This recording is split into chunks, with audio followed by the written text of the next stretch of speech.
আজ কৈলাসটা বড়ই ফাঁকা ফাঁকা। সকাল থেকেই গণেশকে খুঁজে পাওয়া যাচ্ছে না। মাতা পার্বতী সকাল থেকে গণেশকে তন্ন তন্ন করে খুঁজেছেন, কিন্তু কোথাও খুঁজে পাননি। অবশেষে, গণেশকে তোরা কেউ দেখেছিস? সকাল থেকে তাকে খুঁজে পাচ্ছি না। না, আমি তো ভাইকে দেখিনি।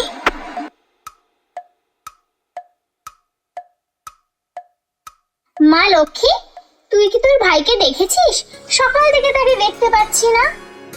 হ্যাঁ গো মা, আমি তো ভাইকে একটু আগে ওই নদীর বাড়ির দিকে যেতে দেখলাম। জানো তো মা, ভাইয়ের মনে হয় খুব মন খারাপ। আচ্ছা আচ্ছা, বেশ, আমি গিয়ে দেখছি।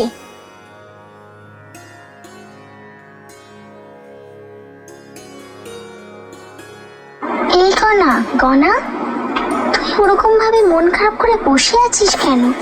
কি হয়েছে বাবা তোর? আচ্ছা মা, মর্তবাসী তো কি সুন্দর দোল খেলে, আমাদের এই কৈলাসে দোল কেন খেলা হয় না?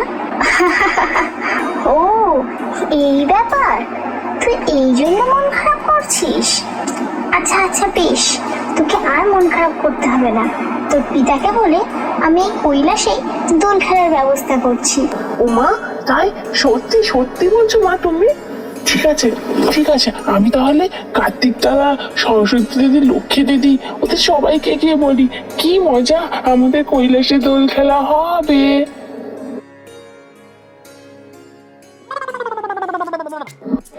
বাবা বাবা, আপনি শুনেছেন তো আমাদের কৈলাসে দোল উৎসব পালন করা হবে? এ কে বললি রে বরকত? কৈলাসে দোল উৎসব? না না, ওইসব দোল উৎসব পালন হবে না। আমার রং থং একদম পছন্দ না। আমার তো একটাই রং পছন্দ, ছাই, ছাই ভস্য। বাবা বাবা, আপনি বলুন, আপনি তো সারাদিন সারা জীবন ভস্য মেখেই থাকেন, একদিন নয় দোলের রং মাখবেন? দোলের রং তো বর্ষের মতোই। বলুন। হ্যাঁ বাবু, একটু একটু রং মাখলে আপনার ভক্তরা ভাববে আপনি নতুন ফ্যাশন শুরু করেছেন। কিন্তু আমি ঠিক করেছি দোল উৎসব এই কৈলাসে হবেই, আর আপনাকে অন্তত এক ফোঁটা রং খেলতেই হবে মহাদেব। পার্বতী এই কথা শুনে মহাদেবের তো মুখ শুকিয়ে গেল। এরপর শুরু হলো গণেশ ও কার্তিকের ষড়যন্ত্র। গণেশ আর কার্তিক দুজনে গুপ্ত মিশনে নেমেছে, বাবাকে কিভাবে রং মাখানো যায়। কার্তিক দাদা, বাবা তো খুব চালাক, সামনে থেকে রং লাগাতে গেলে ধমক দিয়ে তাড়িয়ে দেবেন। তাহলে কি করা যায় ভাই বলতো? ভাই, তোদের বাবাকে চালাকি করে ফাঁদে ফেলতে হবে। মানে? বাবার প্রিয় জিনিস কি? বুঝেছি, বাবার প্রিয় জিনিস ভাং। একদম ঠিক। তাহলে বাবা যদি একটু ভাঙের লাড্ডু খান, তারপর আমরা রং মাখালে আর রাগ করবেন না বাবা। এরপর গণেশ নিজের হাতে স্পেশাল দোল উৎসব ভাঙের লাড্ডু বানালো। নন্দী সেটি মহাদেবের সামনে নিয়ে গিয়ে বলল, বাবা বাবা, আজকে তো দোল, বলুন, আজকে যদি আপনি একটু মিষ্টি মুখ না করেন তাহলে কি চলে বলুন? নন্দীর কথায় মহাদেব প্রথমে সন্দেহ করলেও কিন্তু লাড্ডুর সুগন্ধে আর লোভ সামলাতে পারলেন না। খেয়ে নিলেন একেবারে 4-5টা। তার 5 মিনিট পরেই, এই নন্দী, তুই আমাকে কি খাওয়ালি বলতো? আমার এখন কেমন হালকা হালকা মনে হচ্ছে, আমার এখন আকাশে উঠতে ইচ্ছা করছে। নন্দী ইশারা করতেই সবাই মিলে ঝাঁপিয়ে পড়ে মহাদেবকে রং মাখিয়ে দিল। মহাদেব প্রথমে থতমত খেলেও পরে এমন হাসিতে ফেটে পড়লেন যে কৈলাস কেঁপে উঠল।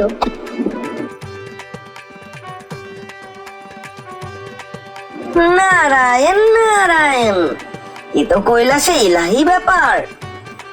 আমি একবার বরং বৈকুণ্ঠে গিয়ে জানিয়ে দিই কৈলাসে কি ধামাকা চলছে। নারায়ণ নারায়ণ।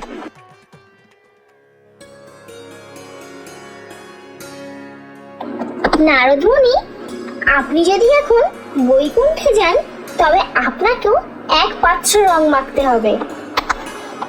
নারায়ণ, না না না, আমি তো কেবল সংবাদ পরিবেশন করি, আমি রং টং মাখবো না। আমাদের উৎসব কভার করতে গেলে সাংবাদিকদেরও অংশ নিতে হয়।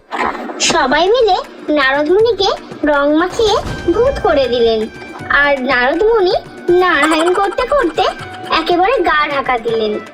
ওদিকে কৈলাসের দোলের আনন্দ শুনে যমরাজ নিজেই চলে এলেন, কিন্তু একটু চিন্তায় পড়ে গেলেন।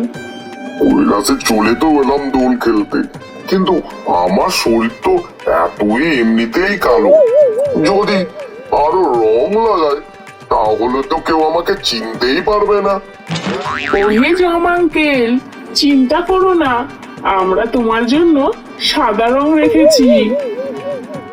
কি সাদা রং? ও মা গো, তাহলে তো আমি যমরাজের বদলে গোড়া চাঁদ হয়ে যাব। আচ্ছা আচ্ছা, আপনি চিন্তা করবেন না, তাহলে আপনার জন্য আমরা গোলাপি রং রাখছি। গোলাপি? হা হা হা হা, ভয় পাওয়ানো ছেড়ে যদি আমি পিঙ্ক যমরাজ হয়ে যাই, তবে লোকেরা আমাকে দেখে ভয় না পেয়ে কিউটি যমরাজ বলে ডাকবে। ঠিকই বলেছ যমরাজ বাবা, কিউটি যমরাজ বললে যদি লোকেরা তোমার সঙ্গে সেলফি তোলে তখন কেমন লাগবে বাবু? আমায় মাফ করো, আমি আমি আমি দোল খেলবো না। কিন্তু গণেশ আর কার্তিকের চক্রান্তে যমরাজকেও রং মাখিয়ে সবাই ভূত করে দিল। এবার দোলের খবর শুনে ব্রহ্মাও এলেন কৈলাসে, কিন্তু তিনি এক বড় সমস্যায় পড়লেন। আমার তো আবার চারটে মুখ, চারদিক থেকে রং লাগালে তো আমি রঙের বালতি হয়ে যাব। ঠিকই বলেছো বোম্বা দাদু, তোমার জন্য তো তাই আমরা 4 রঙের স্পেশাল প্ল্যান করেছি। এক মুখে লাল, এক মুখে নীল, এক মুখে সবুজ, আর এক মুখে হলুদ। চারদিকে লোকে দেখবে ব্রহ্মা কত স্টাইলিশ। না না না না গণেশ, কার্তিক, এরকম করো না তোমরা, আমাকে রং দিও না। কিন্তু সবাই মিলে এমন রং ছুড়লো যে ব্রহ্মার 4 মুখেই 4 রং লাগলো। কি করলি তোরা? ও মা গো, আমি তো পুরো রঙিন টিভির মতো লাগছি রে। এবার কুবের কৈলাসে এসে বলল, দোল মানে তো রঙের খেলা, কিন্তু যদি রঙের বদলে সোনা পেলে দিই তাহলে কুবের না। দেখুন, দোল মানে রং খেলা, ধন খেলা নয়, তাই রং খেলেই যাবেন। আচ্ছা ঠিক আছে, যদি আমাকে কেউ রং মাখাতে পারে তাহলে আমি তাকে 1 বস্তা সোনা দেব। এই শুনে কার্তিক, গণেশ, নন্দী, ফিরিঙ্গি সবাই কুবেরকে রং মাখিয়ে দিল। ওরে বাবা রে বাবা, এত বড় ক্ষতির খেলা তো দোল নয়, দোলাই খেলা। অবশেষে কুবেরও ধরাশায়ী হয়ে রং মাখলো, আর সবাই 1 বস্তা সোনা জিতে নিল। নারদমুনি এবার প্রতিশোধ নেবার জন্য ঠিক করলো সবাইকে মজা দেখিয়ে দেবেন। নারায়ণ নারায়ণ, আমি বৈকুণ্ঠ থেকে এমন এক রং এনেছি যা তোকে লাগালে 1 সপ্তাহের আগে আর উঠবে না। নারায়ণ নারায়ণ। ও মা, এটা তাহলে মহাদেবকে দিয়ে শুরু করা যাক। নারায়ণ নারায়ণ। না বাবা, মহাদেবকে আমি রং দেব না, তাহলে প্রথমেই আমাকে ভস্ম করে দেবেন উনি। বরং নারদ 1 বালতি রং নিয়ে গণেশের দিকে ছুড়ল, কিন্তু হাওয়া খেয়ে রং ঘুরে নারদের গায়ে গিয়ে পড়লো। নিজের গর্তে নিজেই পড়লেন নারদমণি।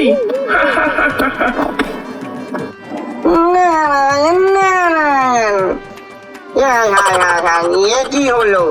এবার তো আমাকেই 1 সপ্তাহ লুকিয়ে ডাকতে হবে। হায় হায় হায় হায় হায়। দোল উৎসব শেষ, সবার গায়ে নানা রং লাগা। হঠাৎ পার্বতী মা ঘোষণা করলেন, চলো এবার গ্রুপ ফটো তোলা হবে। মাথা ফটো তোলা হবে, কিন্তু মাথা আমাদের গায়ে মুখে তো রং মাথা, কেমন লাগবে? আরো সুন্দর লাগবে। কৈলাসের ইতিহাসে এই ছবিটাই সবচেয়ে রঙিন হবে। কি বললে পার্বতী? আমাদের এই গ্রুপ ফটো কৈলাসে টাঙানো হবে? ঠিক আছে ঠিক আছে, আমি ঘোষণা করছি এবার থেকে দোলের দিনই এই দোল উৎসব কৈলাসে পালন করা হবে। জয় মহাদেব, জয় কৈলাস, জয় উৎসব, দোল উৎসবে জয়, জয় কৈলাস, জয় মহাদেব।